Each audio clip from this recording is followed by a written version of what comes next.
ကိုစောင့်နေတဲ့လူကကိုစီမှာတနေ့နေ့ကြာရင်တေချာပေါ့ပြန်လာပါတယ်တဲ့ဟုတ်မဟုတ်တော့မသိဘူးနော်等的人总会来等的人总会来等的人总会来ဆိုရင်ကိုစောင့်နေတဲ့လူကတနေ့နေ့ကြာရင်တေချာပေါ့ပြန်လာပါတယ်တဲ့ပြီးတော့မလောပါနဲ့တဲ့မလောပါနဲ့ဆိုရင်不要急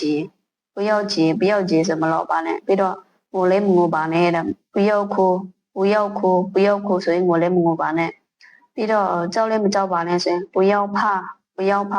不要怕ကြောက်လည်းမကြောက်ပါနဲ့တဲ့ပြီးတော့အချိန်ကိုယုံကြည်လိုက်ပါတဲ့相信时间相信时间相信时间ဆိုရင်အချိန်ကိုယုံကြည်လိုက်ပါပြီးတော့ကိုယ့်ကိုလည်းယုံကြည်လိုက်ပါတဲ့相信你自己相信你自己相信你自己ဆိုရင်ကိုယ့်ကိုလည်းယုံကြည်ပါ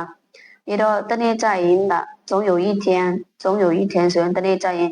သူတေချာပေါ့မျက်စိကိုပြန်လာမှာပါ的他一定会回来的他一定会回来的他一定会回来的ဆိုရင်သူတေချာပေါ့ပြန်လာမှာပါပြီးတော့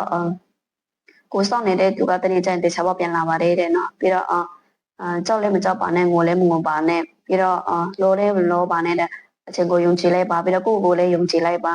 တနေ့နေ့ကျရင်သူတေချာပေါ့မျက်စိကိုပြန်လာမှာပါတဲ့